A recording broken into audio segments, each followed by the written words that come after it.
जोङो दिनै जि महत थांखिखौ लानानै बेवहाय जथुम्मा जिरायनो नाजादों मुलुगखौ अराय गोजोनाव गायसनफिननो थाखाय।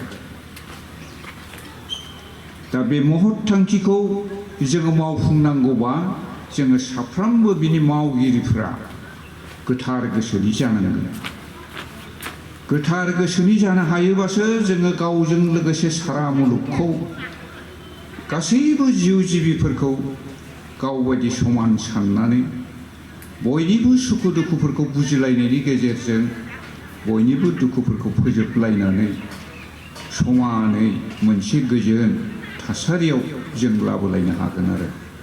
दा बेखौ जोङो जानांगौब्ला मोननांगौब्ला बे गोहोखौ जोङो गिबियावनो बिनि बिगोमा स्वरुप बा जोंनि बिगोमा स्वरुप बे पुर्ण परब्रह्म ज्योति स्वरुपजों जोङो अनजानांगोन। बेजों जों मोजां मोनजानांगोन। बेजों मोजां मोनजानांगौब्ला जोङो बिनि लुबैनाय बायदि खामानिखौ जोङो मावनांगोन बा बिनि बोसोन बायदियै जोङो सोलिनो नाजानांगोन। अब्लासो जोङो बिनिफ्राय अननायखौ मोननो हागोन आरो बिनि अननायखौ मोननो हायोब्लासो जोंनि अगियाना लय जानानै जोंनाव बेबायदिनो गोथार गियान सोमजिखांगोन आरो बे गोथार गियाननि बोलोजोंसो जों जोंनि दा जि सिमां नुदों मुलुगखौ अराय गोजोननि थासारि खालामनो बे सिमाङा हयथ' जाफुंसारहैनो हागौ आरो। बेनिखायनो गिबियावनो बुंदों शास्त्रआव जेरै बोसोन होलांनाय दङ बे रावा ओरै जे ঈশ্বরের প্রীত্যর্থে ও আত্মচিত্ত শুদ্ধির নিমিত্তে শাস্ত্রে যজ্ঞাহুতির বিধি। जोङो इसोरजों मोजां मोनजानो बा इसोरखौ खुसि खालामनो आरो जों गाव गावनि गोसो गोरबोखौ गोग्गो गोथार खालामनानै लानो थाखाय शास्त्रआव नैबे खामानिखौ मावनो बिधान होलांदों बा बोसोन होलांदों।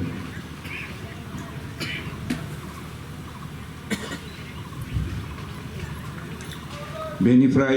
यज्ञाहुति होननानै बुंनाय लोगो लोगोनो जोङो मोनसे बाथ्राखौ मिथिनो गोनां जाबावो बेवहाय खिन्थानाय हिसाबै यज्ञ अर्थे कर्म खामानिसो बे मोनसे खामानि नङा होमबा दा खामानि दा खामानिया गोबां रोखोमनि दङ। मुलुगाव शान्ति स्थापन खालामनो थाखाय गोजोनखौ गायसननो थाखाय गोबां रोखोमनि गोबां हान्जाफ्रा नाजागासिनो दङ बैसोरबो खामानि। नाथाय बे गासैबो खामानिफोरनि गेजेराव दिनै जि जोङो दा मोजां मोजां मिलौनाय मोदोमनाय मुवाफोरखौ बहाय बुथुमनानै लानानै बे जोंनि जाबनानै दोननाय कुन्दआव अग्नि प्रज्वलन खालामनानै बेखौ जोङो जोथोनै फेदेरनानै फोलावनानै बे मुवाफोरखौ बेवहाय होयोब्ला बा होनाया बियो बयनिख्रुइबो गोनांसिन आरो गिबिसिन हाबा होननानै बुंदों आरोखि कर्म होनना बुंदों। नंखायनो बेयाव होनदों যজ্ঞাহুতি নানা প্রকার আপনাদের কৃত সমস্ত কার্যই যজ্ঞাহুতি जोंनि मावनाय गासैबो खामानिखौनो যজ্ঞাহুতি होननानै बुङो। কিন্তু ইয়ার মধ্যে আপনারা যে সুগন্ধ সুমিষ্ট মেওয়া ঘিউ ইত্যাদি অগ্নি ব্রহ্মে হোম করিতেছেন ও করাইতেছেন ইহা এক প্রধান যজ্ঞ। बेयो मोनसे गाहायसिन खामानि होनदों। मुलुगाव जोङो जेसेबां खामानि मावो बे गासैबो खामानिफोरनिख्रुइ बेयो मोनसे गाहायसिन खामानि होननानै बुंदों आरो।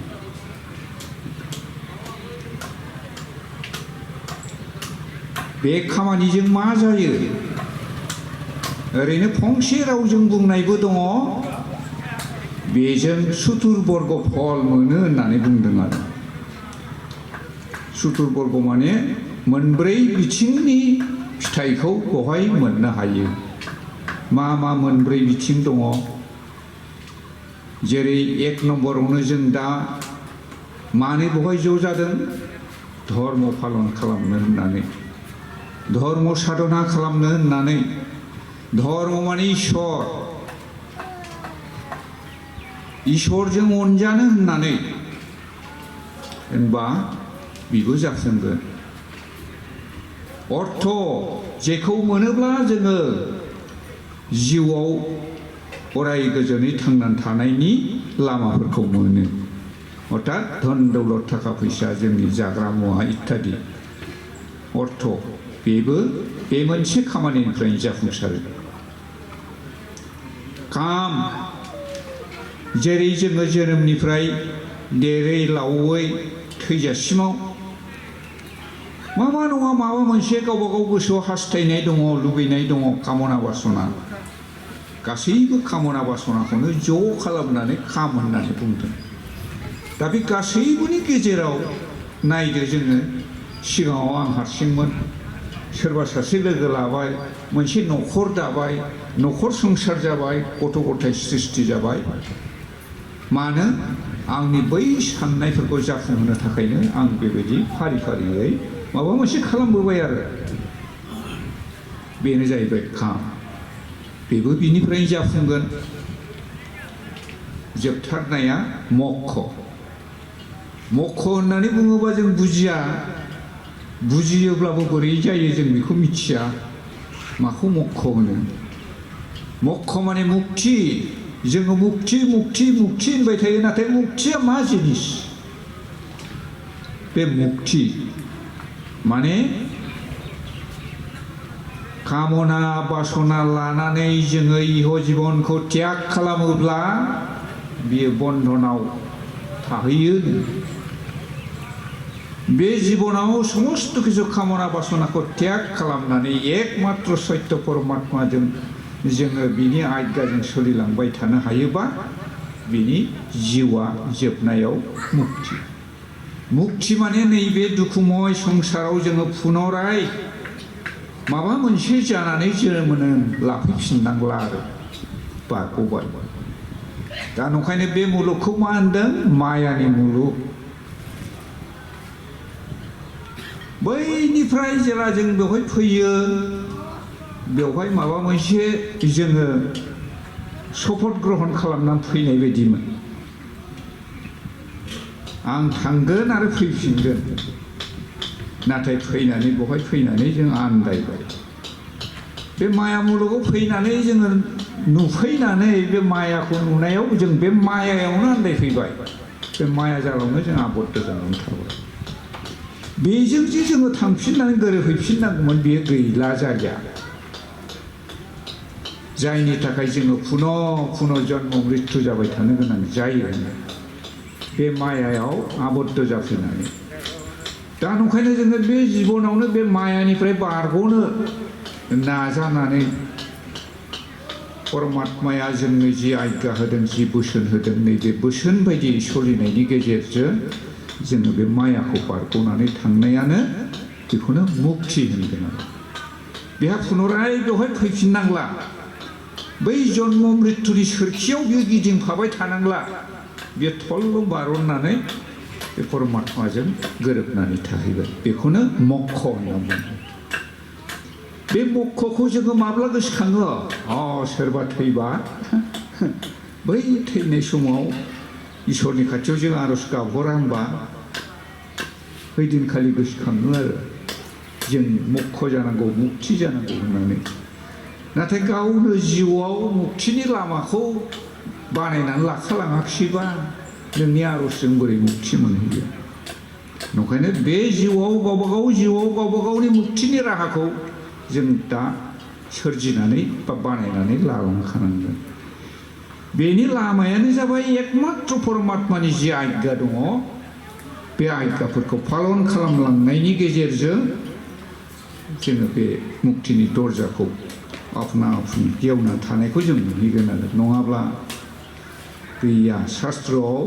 गुबुन राहायै मुक्ति मोननायनि बाथ्रा खिन्थानायखौ जों नुनो मोनाखै होनबा बे आरोखि होनबा बे मोनब्रै आयदा बे मोनब्रै आयदाखौबो जाफुंसार जागोन बे मोनसे खामानिनि माध्यमजों होनना बुंदों दा माबोरै जायो बेखौ जोङो गोलाव जोङो बे जग्य तत्त्वनि बाथ्राफोरखौ सावरायोबा बेखौ मोनहैसिगोन आरो दा बिनि अनगायैबो नैबेवहाय आरोबाव माखासे बाथ्रा बुंनाय दङ इहाते बिघ्ननाश दुःख निवृत्ति और सुख प्राप्ति इहाते बिघ्ननाश बेखौ मावनायाव जोंनि बिगिनिफ्रा जोबलांगोन दुखुआ फारि फारि गोमालांगोन जोबलांगोन लोगो लोगो सुखआ नुजाफैगोन दा बे बाथ्राखौ बुंनायाथ' बुंबाय खोनानायाबो खोनाबाय नाथाय बे खोनानायल'जों जोङो बेखौ अनुभुति जानो हाजोबा मोननाय नङा जेरै बुंदों एरै शास्त्रआव जेरै बिधान होदों एरै जुदि जों गमामायै सोलियोब्ला नैबे बाथ्रानि यथार्थ अर्थखौ जोङो बुजिनो हागोन आरो इहाते बिघ्ननाश दुःख निवृत्ति और सुख प्राप्ति बोरै जायो बेखौ जाय मावदों बे खिन्थानो हासिगोन आरो जामारोना जामारा नङा होमबा जाय मावाखै बे मा मिथिबावनो नंखायना नंगौथाय साननायाव थाहैनोसै बिनिफ्राय होनबावदों इहाते अन्तःकरण शुद्ध हइया तेज प्रकाश और ज्ञानोदय हय आं दहाय बुंनाया बेखौ मावोब्ला जोंनि अन्तःकरणा शुद्ध जायो जोंनि गोसो गोरबोआ गोगो गोथार गियान सोमजिखाङो जोंनाव तेज होननानैबो बुंदों मोनसे तेज माने शक्ति मा शक्ति जोङो दा दहाय उपस्थित थानाय भक्त बाबामोनखौनो सोरखौबा जुदि आसि थुनानै सोङोबा जोङो थथ' मथ' जागोन गोख्रोङै बुंनानै लानो हानाय नङा नाथाय जायनाव बै तेज होननाय जिनिसा सोमजिबाय बे गोख्रैनो बुंनानै लानो हागोन तेज होननाय जिनिसा एरैबायदि मोनसे शक्ति जाय अराय सम सत्यजों सोलिग्रा सत्यखौनो मानिग्रा सत्य बुंग्रा बे मानसिनि खाथियाव थांनाय नोङो बेनि गोहोआ माबायदि बिनिफ्राय बिनि जानगाराव थाग्रा मानसिनि खाथियाव थांनाय नोङो बे माबायदि लोगो लोगो मोनगोन तेज होननाय जिनिसा मा जाय अराय सत्यजों सोलिग्रा मानसि बिनि गोहोआनो जुदा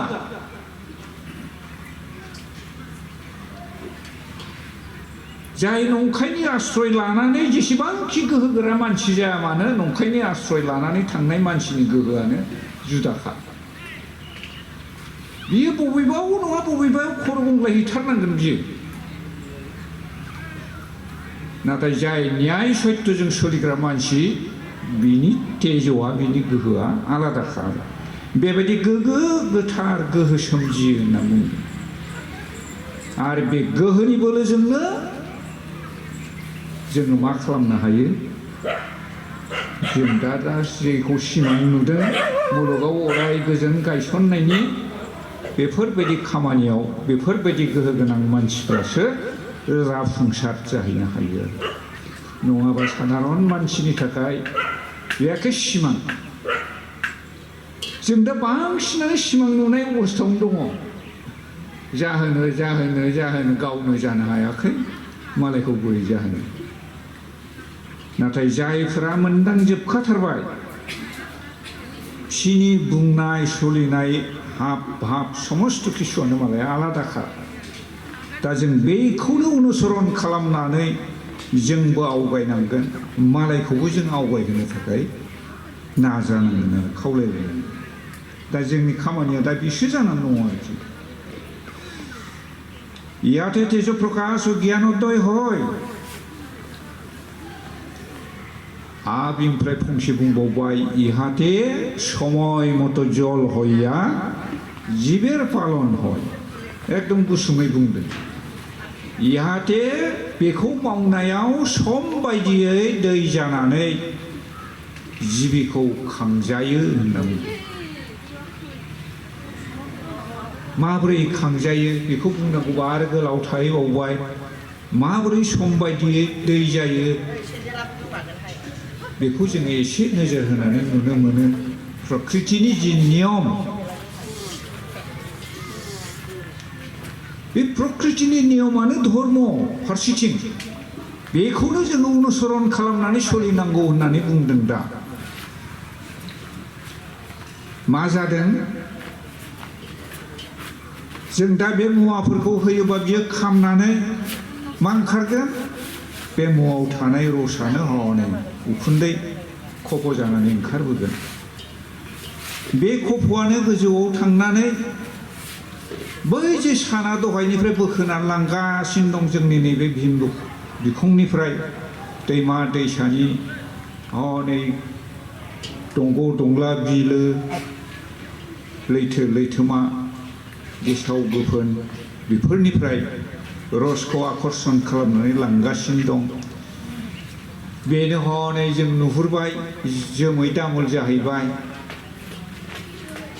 बे जोमैनिफ्रायनो समाव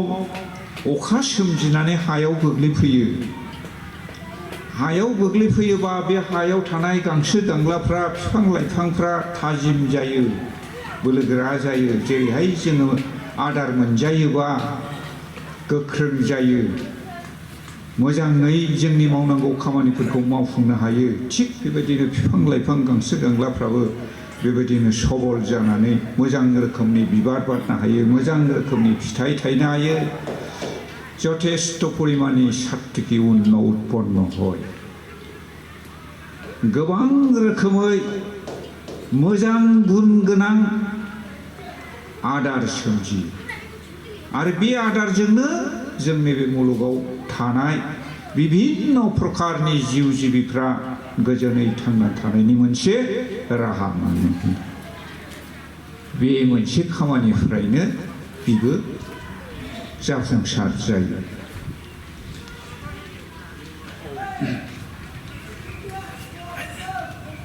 दा बेनिखायनो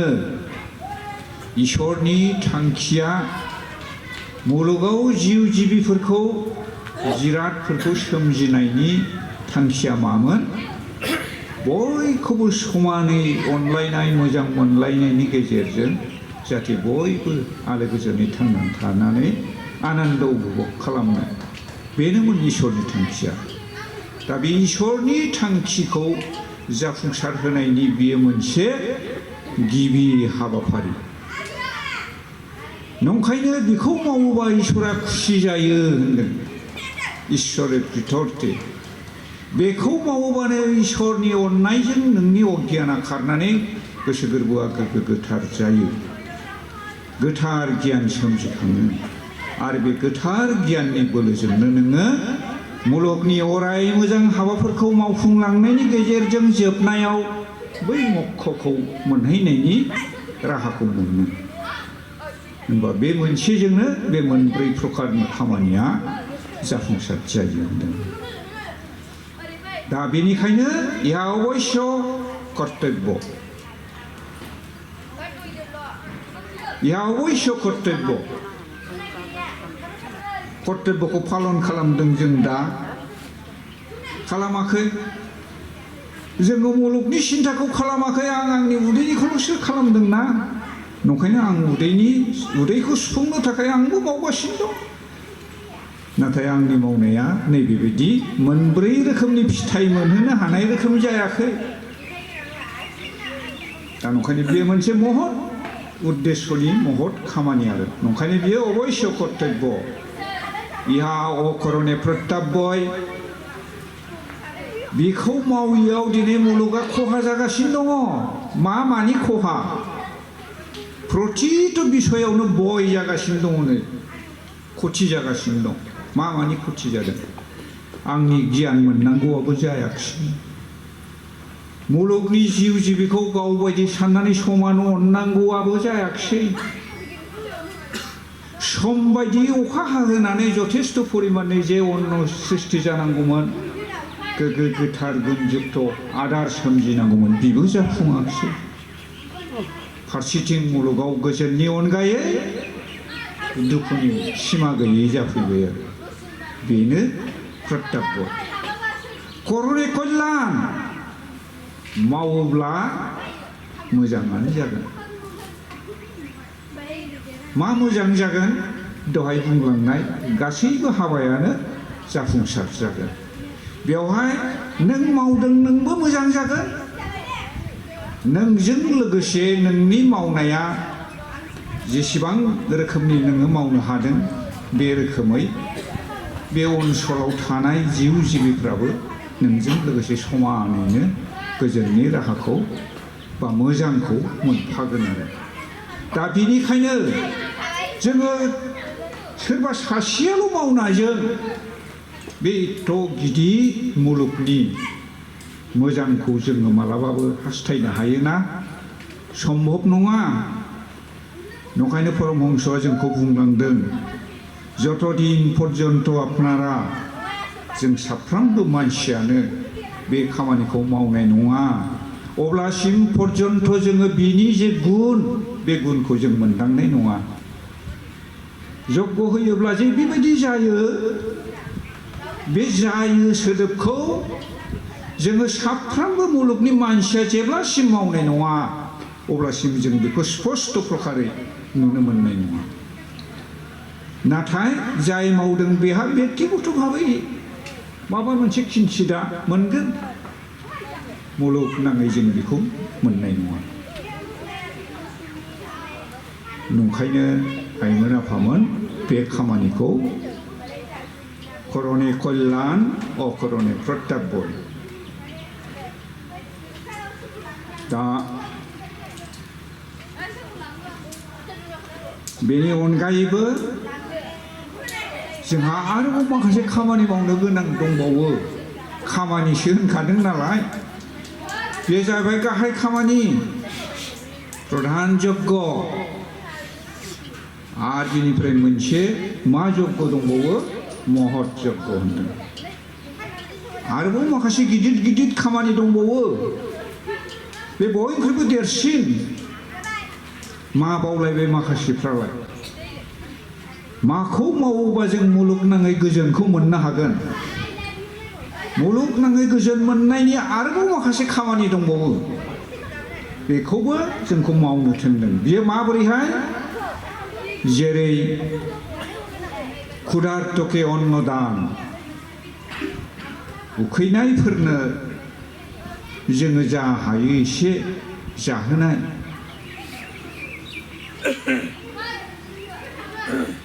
सोरबा दै गांनाय बेनो जोङो गिलाससे दै होनाय बिनिफ्राय सोरबा लोमजादों साजादों जोंनि मेगननि नोजोराव जों गोग्लैबाय नोंनि न'नि उसुं गोदावनो दङ बेखौ नोङो जा हायो एसे सहाय खालाम जोथोन ला अन सोरबा निदान खैफोदाव गोग्लैदोंब्ला बेखौ एसे सान्त्वना हो मा राहायै बेखौ जों गोजोन होनो हागोन नोंनाव मा गोहो दं बेखौ एसे प्रयोग खालामनानै बेखौ सान्त्वना हो गाननो जोमनो गैयैनो जायहा दंजायो एसे हर बिनि लज्जा निबारननि थाखाय बिनि गोजांनायखौ हमथानो थाखाय एसे सहाय खालाम सोरबा जेबो रोङा सोरबा गोरों दं बेनो एसेबाबो नोङो फोरों खिन्था गियान दान हो बेबायदियैनो जोङो फंसे रावै अभाबिनि अभाबखौ मसन खालामलायनायनि गेजेरजों जिबिखौ सेवा खालामनाया मदद होलायनाया मोनसे गिदिर खामानि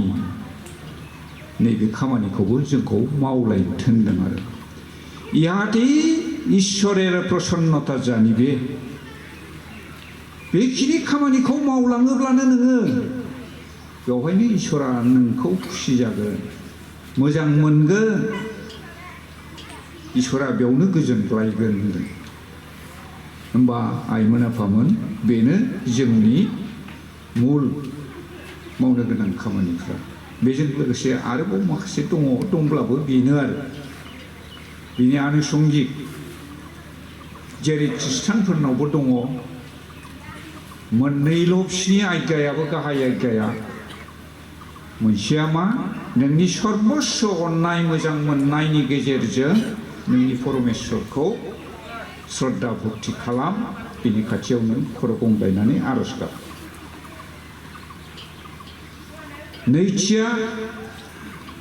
नोंनि उसुं गोदा खाथियाव सोर सोर दं बिसोरखौ नों बायदिनो समान नोजोरजों अन जोब्बायबो बेयावनो जोंनाबो बेनो पारमार्थिक बेबहारिक भाबै जोङो इसोरखौ जेब्लायबो श्रद्धा भक्ति होनानै गाबज्रि ध्यान धारणा खालाम अन मोजां मोन नैबेखौ खालामो नैथियाव बेनो जखन गासै मुलुग महरै गोसारनानै दङबा बे गासै मुलुगनि जिउ जिबिफ्रा बिनिनो बिनिनो महरजोब बे गियानजों गाव बायदि साननानै बयनिबो गांनाय उखैनायफोरखौ फोलोमलायनानै बिसोरखौबो गोजोनै रक्षा खालामनो थाखाय नाजा बे मोननैयानो जोंनाबो बे मोननैनि गेजेरावनो जेसेबां बोसोन दङ बेयावनो हाबजोबनानै दंजोबो आरो होनबा आइमोन आफामोन बिनि जोङो गिबि खामानियानो नैबे यज्ञाहुति मोनसे खामानिजोंनो गासैबो खामानिखौ जोङो फोलोमजोबनो हानाय राहाया बेयावल' नोंनि सिपिनिफ्राय रानै बे मुलुगनि गांनाय उखैनायफोरखौ सुफुंनो हानाय नोंनाव गोहो गैजोबा नाथाय बे खामानिखौ जुदि जोङो मुलुगनि साफ्रोमबो मानसियानो जथकिनचित भाबै एफा सामससे घि मोजोंसे प्रसाद होनानै बे खामानिखौ जुदि जोङो अराय सम गोसो गोथारै मावबाय थालाङोब्ला होनबानो जोङो गावबो गोजोननि राहाखौ मोनगोन लोगोसे गासै मुलुगनि जिउ जिबिफ्राबो बे गोजोननि राहाफोरखौ मोननो हागोन नंखायनो होनदों धर्मआ मा धर्मआ बेखौनो होनना बुङो जि हाबाखौ मावोबा नोङो गावजों लोगोसे न'खर समाज हादोर फंसे रावै गासै मुलुगखौनो गोजोन मोननो हागोन जि खामानिखौ मावोबा बेनो बे खामानि होनबा आइमोन आफामोन बिदिबा आराम्भ खालामजासै नामा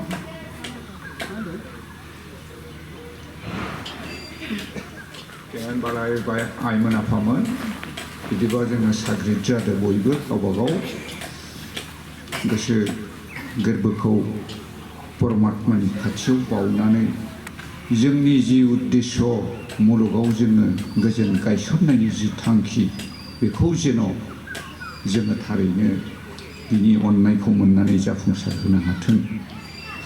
दा बे आसाखौ लानानै जोङो बयबो दा बेनि खाथियाव खर' गंग्लायनानै आर'जखौ खालामलायदिनि दे बिदिबा गिबि ओम पूर्णा परब्रह्म ज्योति स्वरूपाय नमो नमो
बिदिबा जोङो दा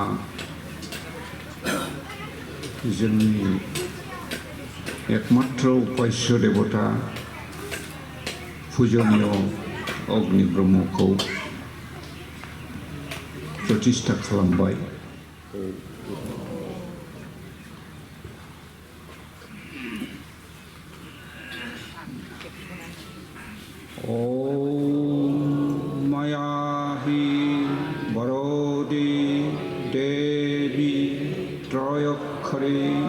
ब्रह्मवादिनी गायत्री छन्दसं मातु ब्रह्मजनी नमोस्तुते। ओम पूर्ण परब्रह्म ज्योति स्वरूपाय नमो नमः। हे पूर्ण परब्रह्म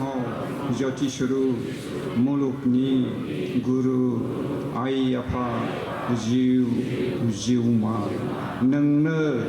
नुजायै गुन गैयै नोंनो नुजानाय गुन गोनां गोहोथाम गुनजों थाबायनो गोरों रोङि हिन्जाव हौवा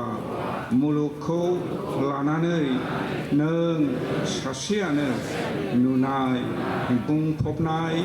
महरै जेरावबो जेरैबो गोसारनानै दङ। नोंखौनो पूर्ण रूपै गले गले खुलुमो। ओम पूर्ण परब्रह्म ज्योति स्वरूपाय नमो नमः। आइ आफा नोंनो होनो जोंहा जेबो गैया। बे नुनाय मानि मुवाया नोंनिनो महर नोंनो गासैबो जों अज्ञानजों नोंनि मुवाखौनो जोंनि साननानै नोंनो होनायखौ गोसो खुसियै आजावनानै मुलुगखौ अराय गोजोन खालामदों। आइ आफा नोंखौनो पूर्ण रूपै गले गले खुलुमो। ओम पूर्ण परब्रह्म ज्योति स्वरूपाय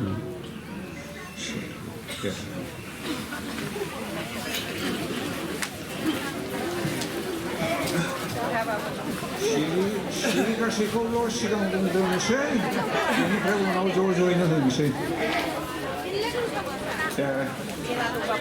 시리 시코 뭉그랑느세. 오 버로디 देवी परम ज्योति ब्रह्मणे ओम भुवा ओम सा ओम महा ओम जन ओम तप ओम सत्यम ओम तत्सवितु वरेण्यं भर्गो देवस्य धीमहि धियो प्रचोदयात्। ओम आप ज्योति रस अमृतं ब्रह्मणे स्वाहा। 내가 시기시고 ओम वरदे देवी परम ज्योति ब्रह्मणे स्वाहा।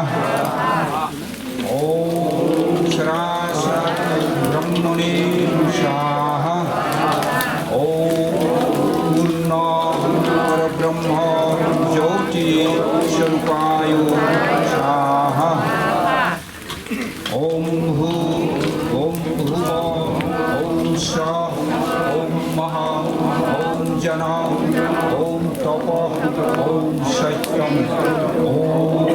तत्सवितुर्वरेण्यं भर्गो देवस्य धीमहि धियो यो प्रचोदयात् ॐ आपो ज्योतिरसः अमृतं ब्रह्मणे स्वाहा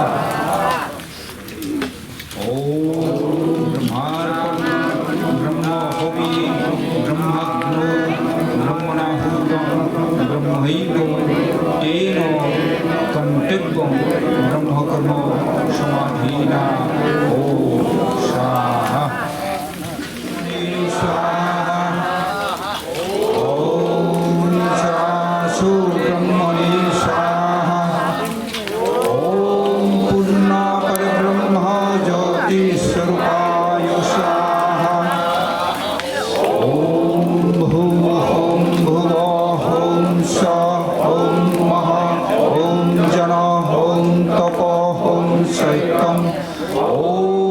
तत्सवितुर्वरेण्यं भर्गो देवस्य धीमहि धियो यो प्रचोदयात्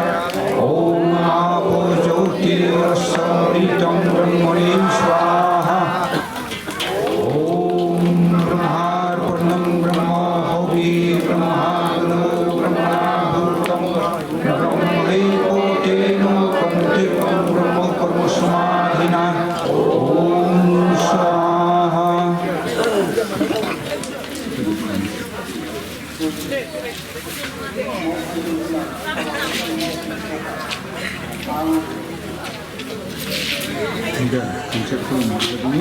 ओम पूर्णापर ब्रह्म ज्योति स्वरूपाय नमो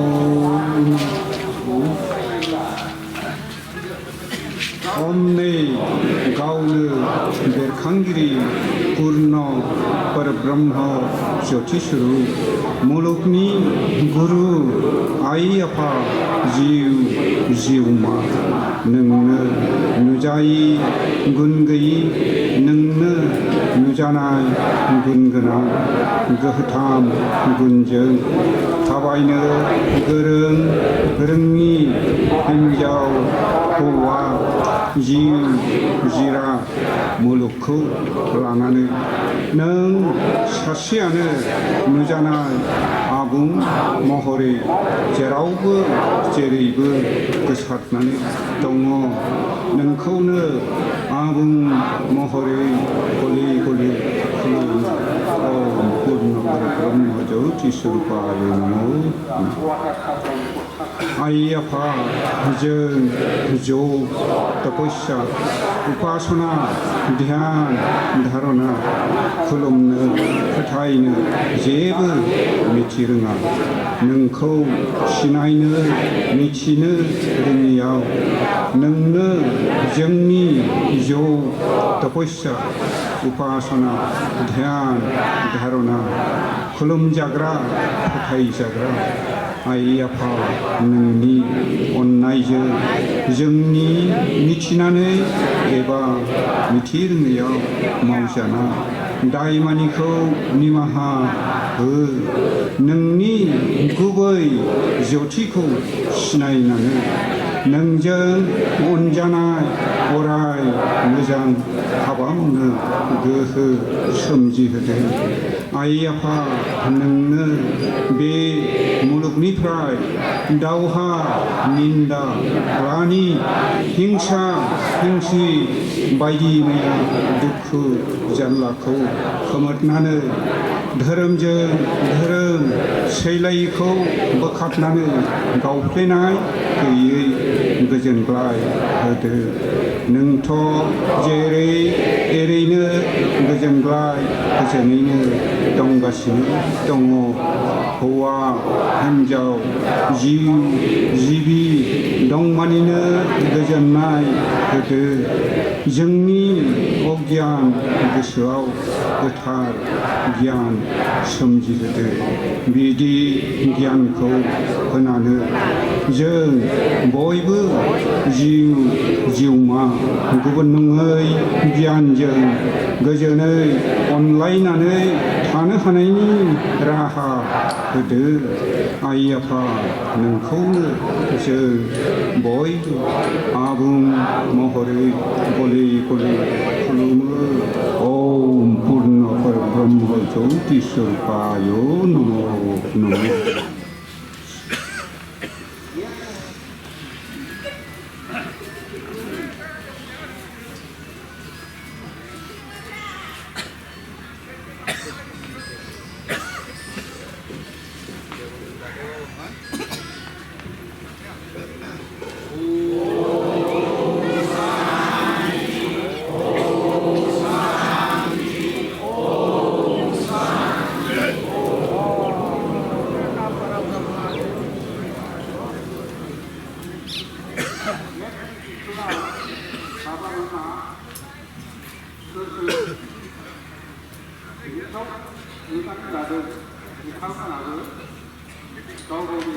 자, 이제 소위 가슴고 ओम पूर्णा परब्रह्म ज्योति स्वरूप जय ओम पूर्णा परब्रह्म ज्योति स्वरूप जय ओम पूर्णा परब्रह्म ज्योति स्वरूप जय ओम चराचर ब्रह्मणि जय ओम चराचर ब्रह्मणि जय ओम चराचर ब्रह्मणि जय ओम पूर्ण परब्रह्म ज्योति स्वरूपाय नमो नमः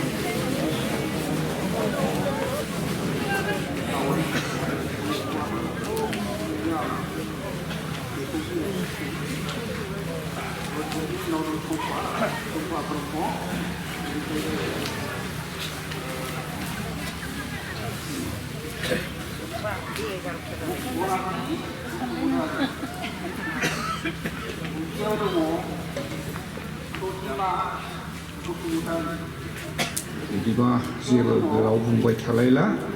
जों गावबागाव जाय जेराव जेरै दङ बेवहायनो पजिशनखौ लालायनानै जोङो एसे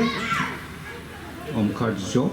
प्राणायाम सहि बेनिफ्राय ज्योति स्वरूपनि ध्यान होनाय बेखिनि खामानिखौ जोङो गावबागाव जेरै मिथिखागौ जेरै रोंगौ बे रोखोमै समाधान खालामलायनानै लाबोगोन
जोंनि गिबि हाबाफारिया एसेयावनो थुंगेफैबाय जों दा परस्पर गावजों गाव मान आरो अननायखौ जासिलायनानै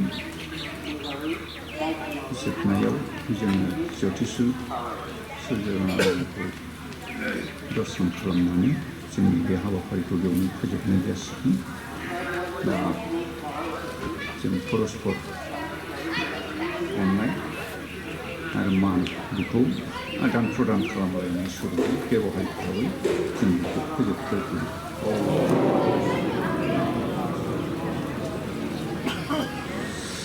दा जि बाबामोनहा आंनो दिनैनि नैबे फुं समनि गिबि हाबाफारिखौ मावफुंनो बिबान होदोंमोन बेखौ आं दा बेखिनियावनो फोजोबनायनि गेजेरजों बाबामोननिसिम फिन गथायनानै हरफिननाय जाहैबाय बिदिबा जों दा बेनिफ्राय ओंखारनानै बाहेरायाव गावबा गाव डिउटिखौ दर्शन खालामो